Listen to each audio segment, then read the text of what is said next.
Today is May 3rd, Ukraine Media Center Ukrinform starts its operation today. My name is Vasil Samokhvalov, and now we will be talking about this year's Eurovision. Eurovision, which should have taken place in Ukraine, but it will be taking place in Great Britain. But Ukraine is involved in the organization as well. So whom are we going to be talking to? First, Emine Japarova, First Deputy Minister of Foreign Affairs of Ukraine.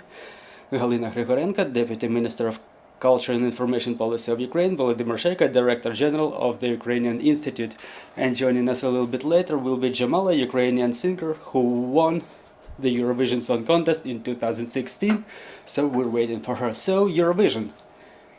Not in Ukraine, but I know for sure, but we are somehow deeply involved in organization of this song contest. We're taking active part. We're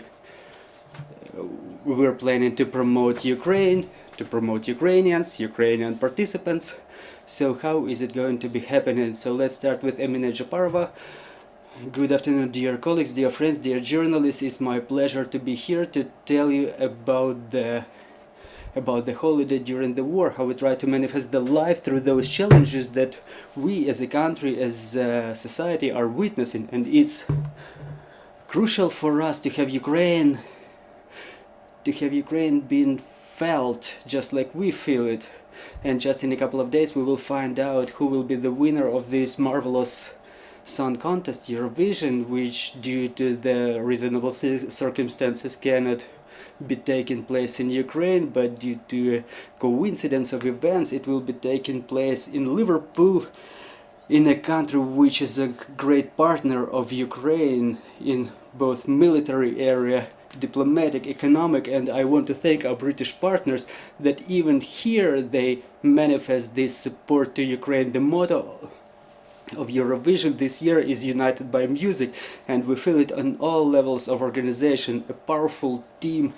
Many years ahead they started their preparation. The Ministry of Culture and Information Policies, the Institute of Ukraine, our diplomats, our embassies, our representative offices, they work intensively on a range of tasks that we will tell you about today.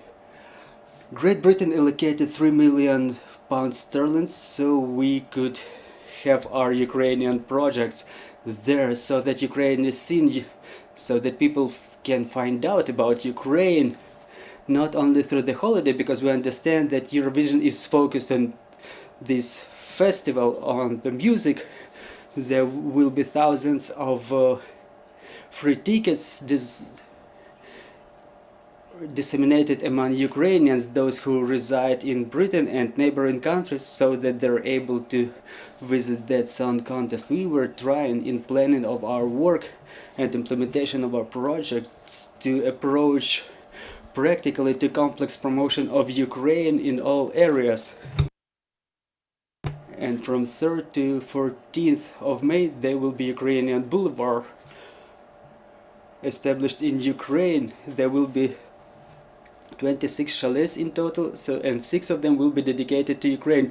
3 will be devoted to fashion and Ukrainian cuisine, and 1 more dedicated to promotion of Ukraine. So what's gonna be going on there? We partnered with famous Ukrainian designers, Vola shop, which is located in London, which collected gathered our best designers from Ukraine, and they will represent different merchandise which promotes Ukraine, so that everybody who visits that boulevard could buy something that symbolizes modern Ukraine, free Ukraine, democratic Ukraine.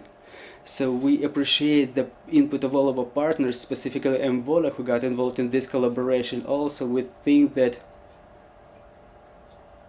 during such promotion events it's important to talk about cuisine. You know that recently we celebrated that borscht was documented as a Ukrainian dish, together with the team of Yevgen Klopotenko, who prepared the dossier, the file. So now UNESCO recognizes borscht as the Ukrainian dish, just like all Ukrainian dish, just like the rest of the world. So Yevgen Klopotenko will be cooking marvelous borscht with smoked pears. He will cook chiboreks, the Crimean tatar dish. We will try to demonstrate Ukraine through the culinary traditions of different regions of Ukraine, and we hope that it will raise more awareness about our country, will bring more attention, because Ukraine should be known not only through historic context, but through the taste of it, not only through those complicated episodes of history that we're going through. Also, since Ukrainian Institute is affiliated to Ministry of Foreign Affairs, they prepare 24 Ukrainian projects, including 19 in collaboration with British artists, and Volodymyr will tell you in more detail about those projects.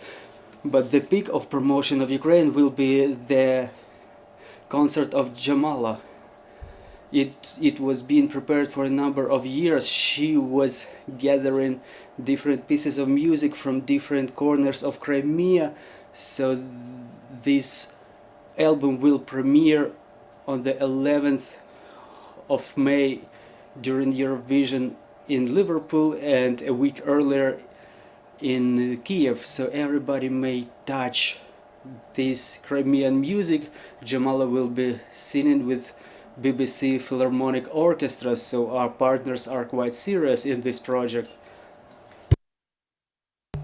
And getting back to this Ukrainian boulevard, which will be called Discover Ukraine, that will be the first time when we will present Ukraine UA, an interactive space in cooperation with Brand Ukraine, a public organization. So we launched this website, Brand UA, which is a digital window where everything is represented, what we want to know, the people around the world to know about Ukraine, about its culture, his history, all the specters of public diplomacy for promotion of Ukraine. So that chalet will focus on interactive capabilities, because we were thinking that it's important to talk about difficult pages of our history, but not from the point of view of despair, but rather as a strong nation which is capable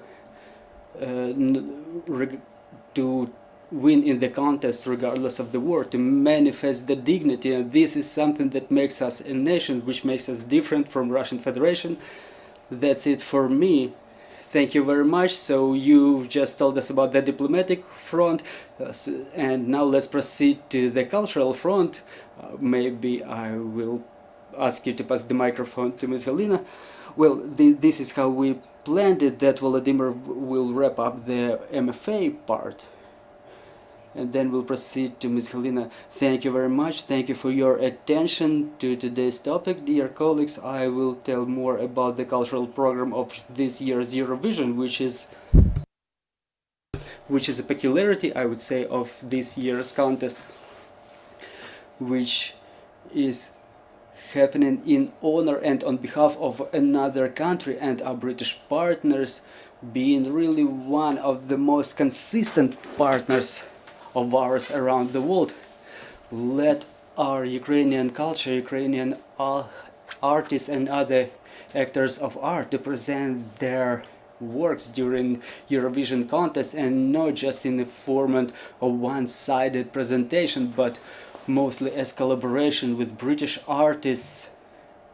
And for the most of the participants of this festival, the Eurofest, these collaborations with British party will be happening for the first time. So the selection for the Eurofest, which will represent 24 projects, was made as an open bid of projects where both Ukrainian and British participants could take part, and they were submitting their ideas of the project. They were not accomplished projects, so for that time they were submitted as concept, and in November, December we selected the applications, 30 applications out of 700, which first received the stipend to accomplish their concept together with the British colleagues, and then the shortlisted projects, 24 of them, received the funding in amount from 25 to 125,000 pounds sterling, depending on the scale of the project for its production and any accompanying costs.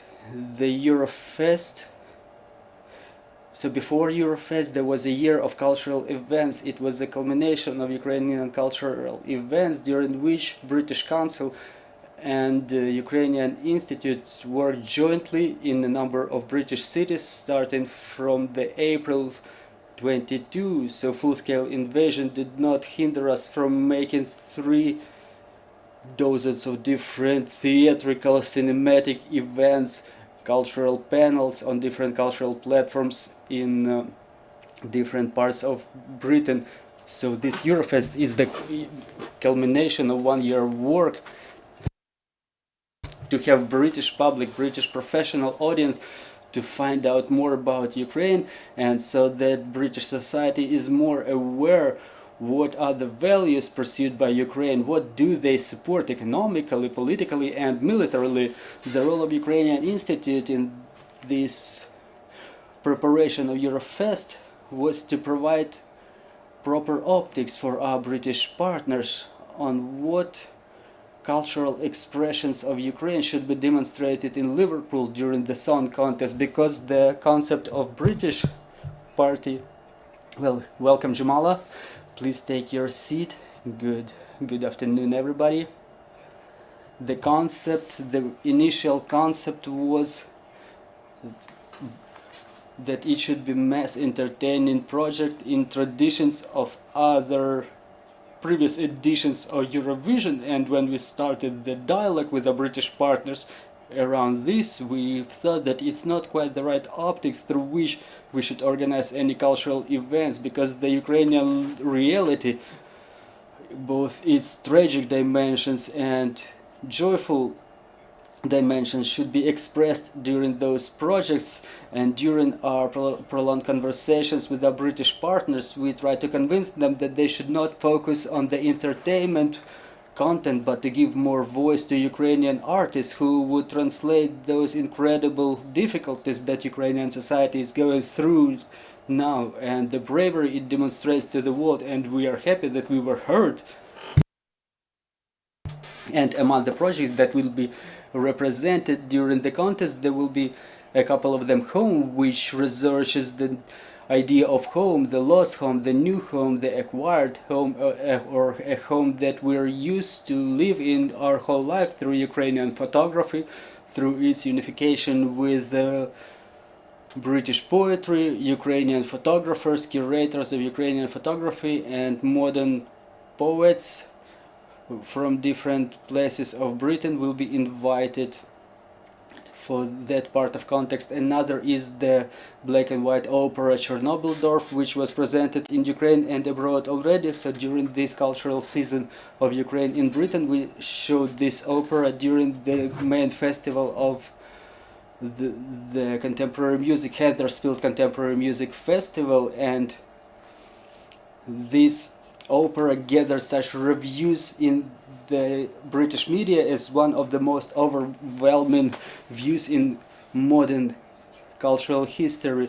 It's the modern Ukrainian masterpiece that everyone should see, so good, reputable press of the Great Britain will help us bring more attention to this opera in Liverpool. It's an exhibition by Alevtina Kahidze in her tandem with British artist, and obviously Jamala's project that she will tell you in more detail later.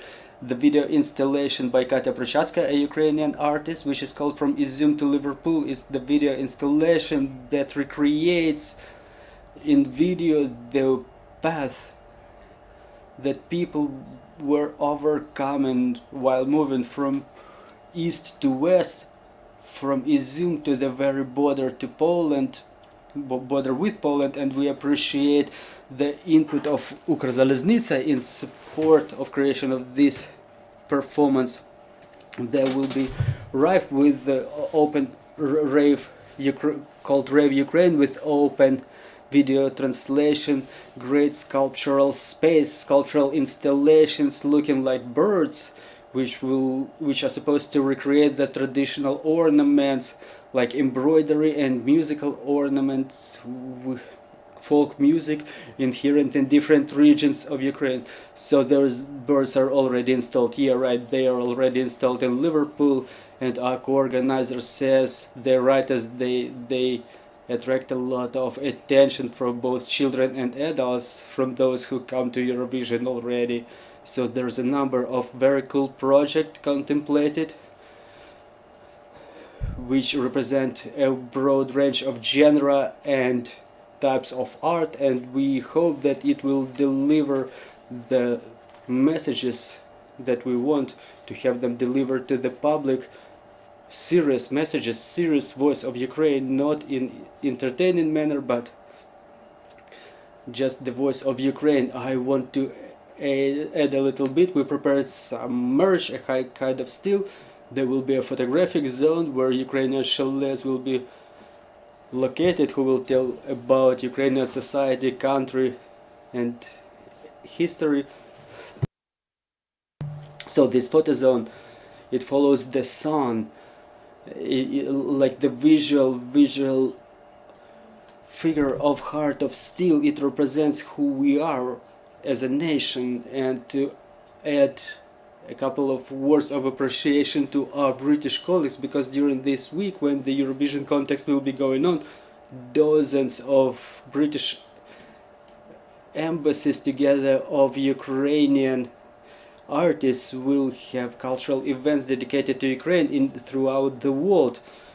So there will be diplomatic corps, mass media, decision makers from different countries, which will visit this window provided by the Britain. They will give their optics of Ukrainian culture, the vision of Ukrainian history in different parts of the world, like this. Please, Miss Tatiana. The colleagues described what will be happening, so I will start from the very beginning why Eurovision is important to us as a platform. It's seen by 160 million spectators throughout the world, so for Ukraine it was very important to have the voice of Ukraine there, our vision, our music, so that it would seem that this contest is going on in Ukraine due to the circumstances that we all understand. It could have not have happened in Ukraine, but we appreciate this message by the British government, that they have this Eurovision contest in Liverpool on behalf of Ukraine, not as with Ukraine as a participant. And we have a lot of video footages from all the corners of Ukraine. They will be on the screens, and one of the co-hosts will be Halyna, who will be on the stage for all the time. And there will be the works of our video production, creative industries, photos, cartoons, the photo imprints of important things that will be reflected on the screens for those 160 millions of Eurovision. Everything was done in collaboration with Ukrainian artists, Ukrainian creative entrepreneurs, so it's utmostly important for us to be present there on one hand, and on the other hand to explain why is it happening. So, like Volodymyr said, it's the first time in the history of Eurovision when it's being held in the territory of another country from on behalf of a different country. We emphasized it during our conversations in BBC and DCMS to have the word war sounding from the stage, and it's important for us. Eurovision always postulated that they are apolitical and there should be no political messages sounding from the stage, from the scene where there are songs. There are artists competing, but we've been heard, and we are happy to have this reason, this word, sounding from the scene, from the stage, united by music, celebration. Those are very important messages, but we have to remember thanks to whom we continue this fight, thanks to our armed forces and our partners. So those messages are very important to us. To add to those events that will be happening in Liverpool, along with a number of parallel initiatives, you know, when the King was opening this countdown to the beginning of Eurovision, it was announced about the sistership between Liverpool Library and Odessa Universal Regional Scientific Library, named after Hrushevsky. That's yet another platform to draw everyone's attention. We use all opportunities to attract attention to our artists, to Ukrainian culture, to those who created these works that will be presented in Liverpool during the full-scale invasion. And maybe Chernobyl will be the only project that was created a number of years ago, and they continue touring around the world. The rest of the projects were created by the people who were living through a tragic experiences today. So this is what's important for us, to continue to give the stage to those artists who continue working in Ukraine, who continue creating Ukrainian cultural content and product, and help popularize Ukrainian product abroad. It's a pleasure for us that Jamala has picked Kiev as the platform for presentation of her new album, and Liverpool will be the second one. So we invite everybody to the concert of Jamala, because involvement of National Symphonic Orchestra is very important to us, because it will be sounding as the musical archaeology what Jamala has done in the very heart of the capital. And it's important to represent the multicultural aspect of Ukraine. We're not talking about the nation of Ukraine, but we're talking about multicultural people, democratic, tolerant, who fight for democratic values, not only protecting our land, but protecting our rights to be free, to be who you want. This is what Eurovision is about, the freedom of creativity, the freedom of speech. Those are the values that Eurovision is trying to translate throughout the world. So get involved, vote, and we will hope for some first places in the contest. Thank you, Jamala. You've been doing the introduction a couple of times. We would like to find out more details now. Good afternoon, everybody. I want to say in the same way about how it all started. It was starting with hope, because without the hope, without the dream, you have nothing. And for me, it all started with my belief in Ukrainian Crimea, and I honestly wanted to tell and to show through the music the history of Crimea, that it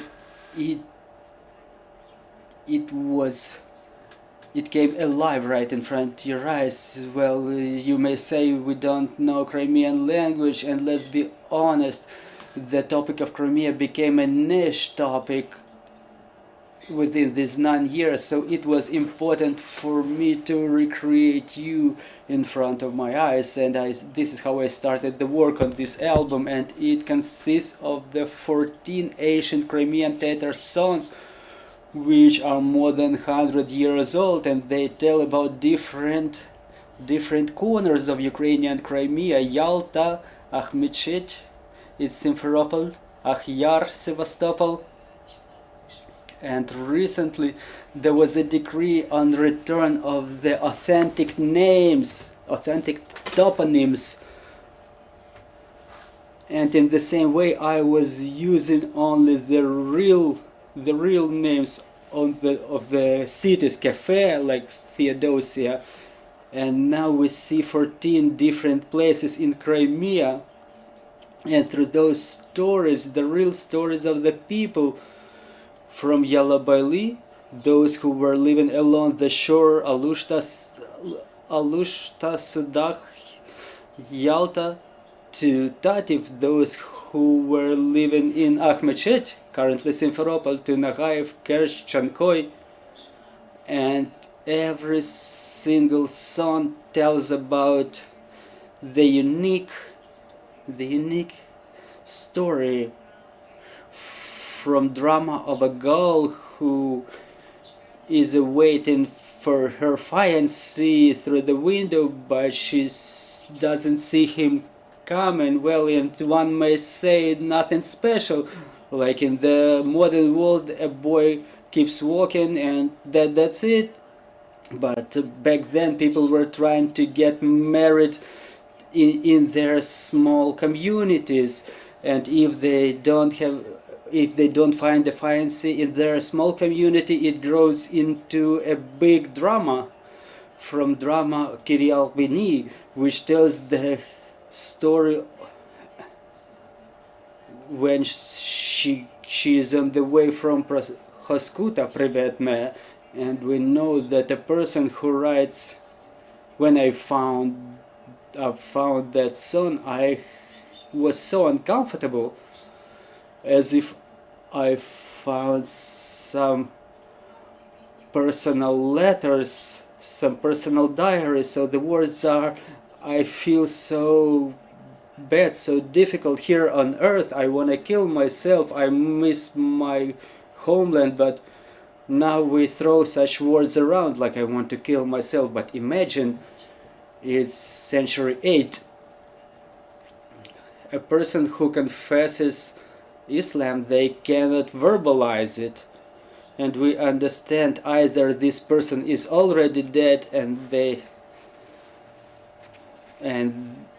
dare to make that step, and so on and so forth. And there are the songs about life, about Alim Aydamah, who was like Ustim Karmeluk, a Robin Hood who was fighting for rights of the poor, who was fighting the government and the belief in people.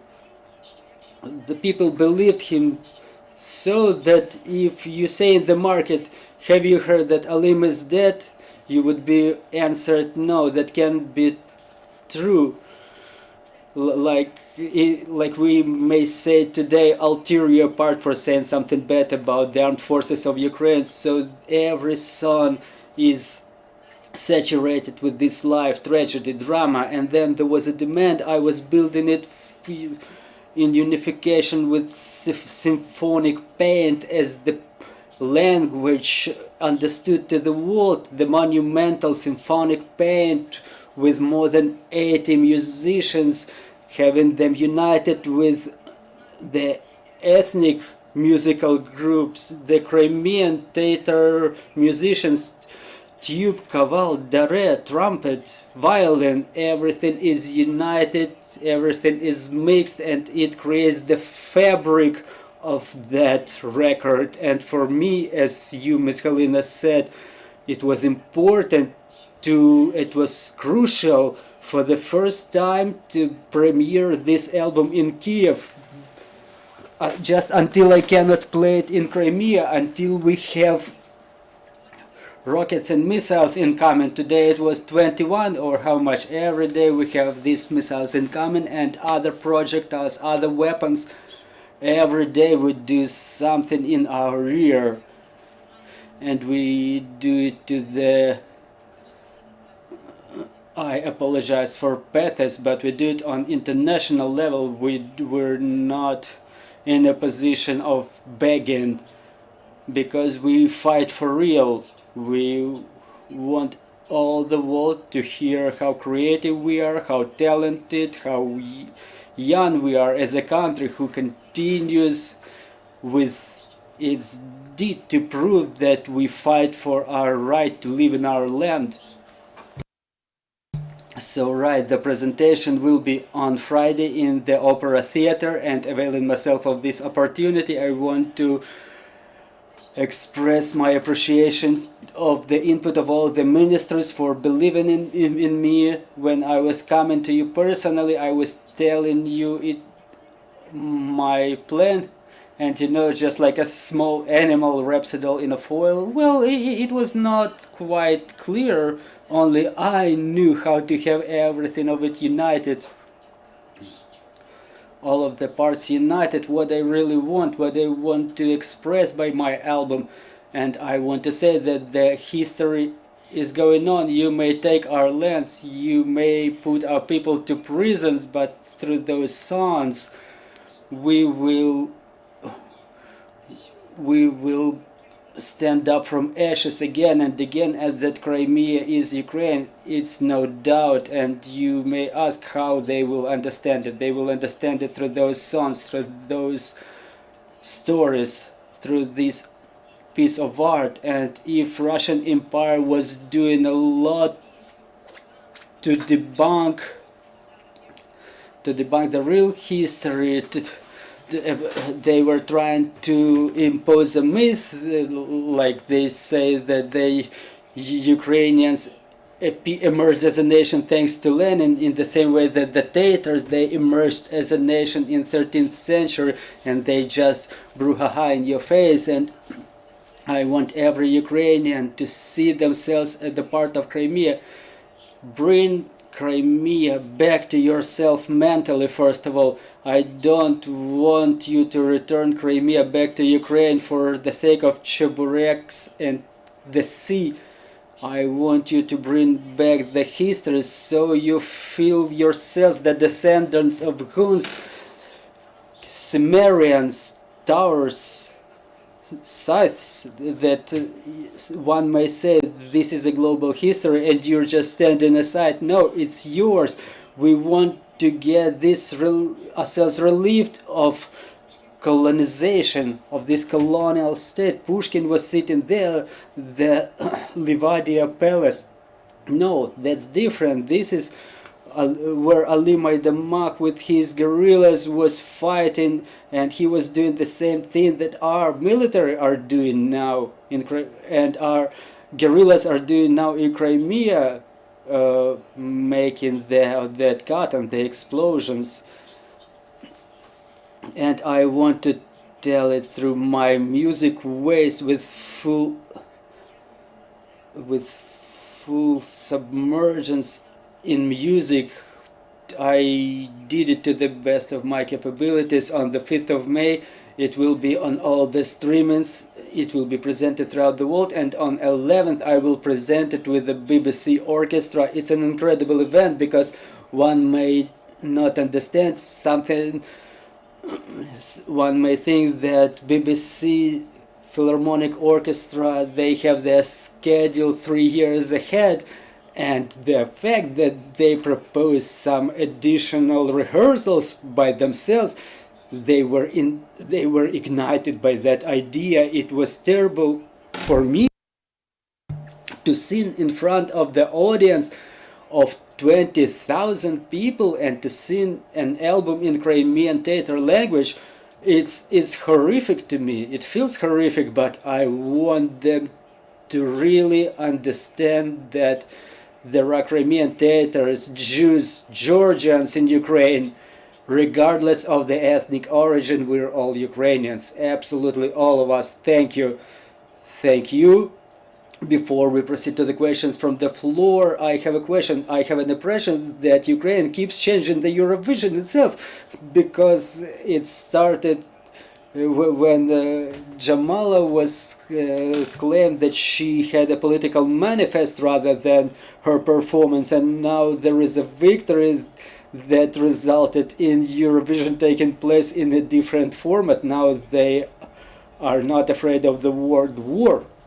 So how it will change after the victory of Tvorchi?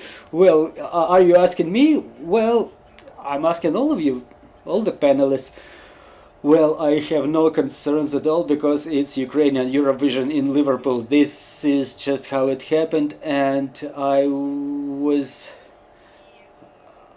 sending Tvorchi there, and I just want them to have a good performance, no matter whether they win or not. But what I can say, that every day on the 5th, for example, I will be playing this concert, and on the night I will be driving to Rzeszów, and from Rzeszów I'm flying to Liverpool, and on the 6th I'm having the events related to Ukraine already. 6, 7, 8, 9, 10, 11 Crimea, 12, 13. On 13th I sing during the final every day with no exclusions. I'm having events, conferences, interviews, and so on and so forth. This is what's important. And again, how many Ukrainian events will be going on there? All of them that you listed. It's incredible that we can show Ukraine like this and like that, like pop music, academic, folklore, fashion, cuisine, everything. It's very cool. And the fact that it's Liverpool as a musical center from where Beatles were originating, so the people will be coming there, not like average people, I think, but really the appreciators, the connoisseurs who really want to know, really want to find out. So I think this is the victory already.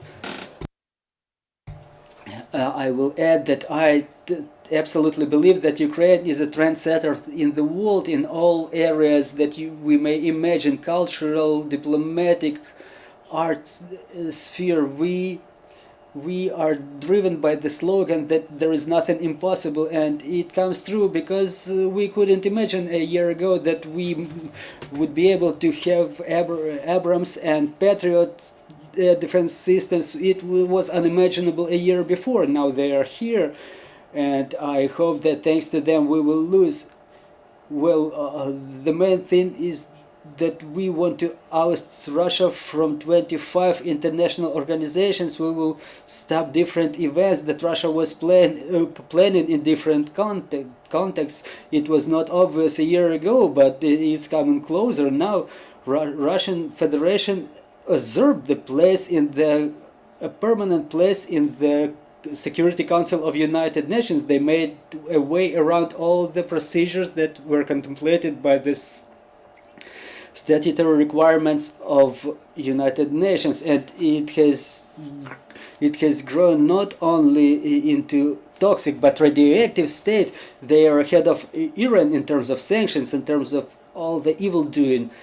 And what Jamala said, I think that if we set some ambitious tasks in front of us, and we've grown out of these post-colonial pants, and this is something that is born from the inside. This is how we can tell about ourselves, and this contest is one of the big pages of our history of victory.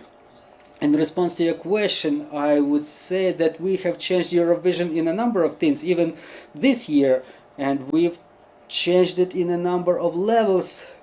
Like the attitude to apolitical contests, we switched them to political, because everywhere where the flag is of a country is present, it's already political. Even the Olympic Games, no matter what we say that we're talking about the music, we're talking about the sport, but it's not so. Ukraine changes this attitude throughout the world, because what we do is political by its nature, first of all, and it's politically important to draw everyone's attention to this. I agree with Jamala. It doesn't matter what will be the place of Tvorcha this year. We've already won this Eurovision, because it's Ukrainian Eurovision, no matter where it happens, but it's Ukrainian. Mr. Volodymyr, thank you very much. I also would like to witness that the attention to Ukraine, in fact, by the teams which organize Eurovision, it's phenomenal. All of our experience of previous months of cooperation with them, it says that the British partners treat us as equal. When we were preparing the cultural program of Eurovision, they were saying us, which country do you want us to represent to the guests of Eurovision? We have some fragmentary imagination of who you are as a nation, what are your cultural symbols. We have some stereotypes, but in this cultural program we want you to guide us, and with the help of their resource, their capabilities, the center of attention, it moved to Ukraine eventually. So it's not like they tell everybody about us with their words. And in this cultural program, all these events will be going on in top cultural platforms of Liverpool, and not only Liverpool. So Blue Coat Theatre, Unity Theatre, public spaces, different monuments, prominent monuments in Liverpool that will be covered with these sandbags as a symbol of our resistance, our resilience.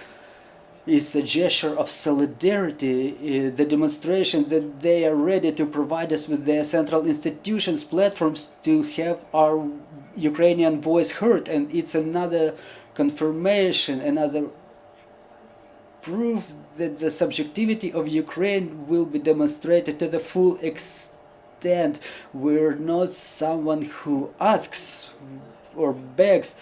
We on part demonstrate our modern culture in its very broad diversity, and this is what is going to be seen by multi-million audience both inside the city and outside. And the city of Liverpool is a port city, it's an open city, open to diversity. You have to remember it, to the context with the world.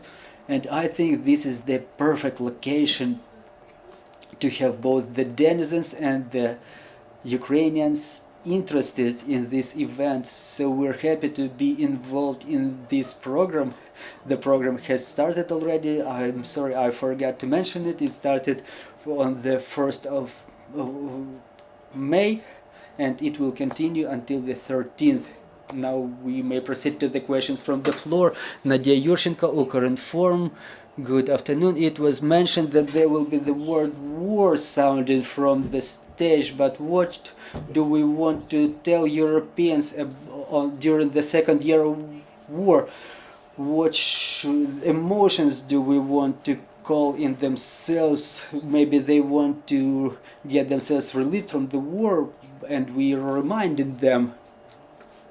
Well, now there is one narrative, one myth developed. It is consciously being imposed by Russian propaganda about Ukraine's fatigue. You can hear it in some European countries even, but mostly somewhere in the global south, for example. And when we were thinking about this Chalet Ukraine UA, that will interactively tell the story of how we live now, what are the challenges that we overcome now. So we define this motto as what we are fighting for. This is what we want to tell about a strong position. Why are we fighting? What do we want? And it's the stance of not of those who ask, but we want to say that those who stand by our side stand on the right side of the history. This is the right message. Well, what I want to add is that we may talk about the war indirectly with the number of those who perished, with the numbers of weapons which were provided to us by our partners, but we may also express it through the art, and it's a powerful voice because the projects that were picked by our experts, for example, the project of Katya Buchaska is in Liverpool. It's a story of a person who lost their home in the occupied territory. Now it's deoccupied already, but anyway, those personal stories, they tell more profoundly what the war is like in this personal level, because like Emine said, the propaganda tries to nullify this fact that the statistics, the figures, they all tire the eye, but the personal stories, they also tell about the experience of the people, and it's being perceived better by the audience always. So Eurovision is a contest for the broad audience, and the whole spectrum of Ukrainian art, the musical art, literature, sculpture, every painting, everything will be shown there. So we will talk about the war through the art messages. The only thing I would like to add is that recently we opened an exhibition in Diplomatic Academy, the exhibition in the debris of weapon. There were pictures painted on the pieces of the destroyed weapons. In the castle of St. Miklos, in Mukachevo district, and this exhibition is the expression of resilience. First, the Russian Federation is boasting their weapons, and we create pieces of art in that destroyed weapon, and regardless of the war we find force inside ourselves to express ourselves through different forms, through language of poetry, through language of literature, language of theater, interactive things, through the language of TikTok, all media possible, because the only thing that makes us different from the animals is the heart and emotions, and knocking on that heart is the key thing that we can talk about in terms of communication. By the way, Ukraine is in top 5 world Instagrams, and we are on top of the global trends. We read the lectures for our international partners in strategic communications. Ukraine is the most powerful communicator in the world. Even the European countries learn from us now. We have more questions on the floor, please. Dmitro Didora Espresso, we say today that Ukraine will be discussed in Liverpool for a number of days, but we know that about the representative of Czech Republic who is Russian. Does the MFA work on that matter, not to let Russians to the contest under the flags of different countries, and the fiancé of that contender was taking pictures clad in the uniform of the Russian army? And another question to Jamala, can you unveil a little bit your performance on the Eurovision? Thank you. Well, I cannot tell you about everything. There were certain communications, but we have to remember that there are certain rules that the organizers of the contest are guided by. So this is in diplomatic terms. I didn't know about Czech Republic, but I cannot tell you about the final either. Unfortunately, we should continue to keep it mysterious. What I can tell you for sure, I will be singing, it will be beautiful, I will walk out on the stage, but I cannot tell you anything else. So you're in trend with that, diplomats. Well, I understand we have the collaboration with Yulia Magnich, with Crimean theater star, the performer. Do we have any more questions on the floor? Please introduce yourself. Roman Kuchoruk, Information Agency Nation. I have 2 questions to Ms. Emine. When will Ukrainian parliament resume the control over appointment of the ambassadors to avoid such cases as with Sofia, you know the situation? And another question is, does the ambassador of Ukraine in London coordinate his public addresses, public statements with MFA, and if so, with whom personally? And another question is to Jamala, how to get to your concert, when will it be happening? Maybe we will put it outside the brackets and you will answer it off records. Well, it has nothing to do with Eurovision. Well, for a long time I was concerned with the question where to make that concert. My dream was to build something grandiose in the Spivocha field, but the reality is such that we cannot allow ourselves to have an open air, and we will only allow ourselves to have it happening in a place where the shelter is. So I want to say it for the whole world, in what circumstances we continue doing it. Unfortunately, their tickets are already sold out.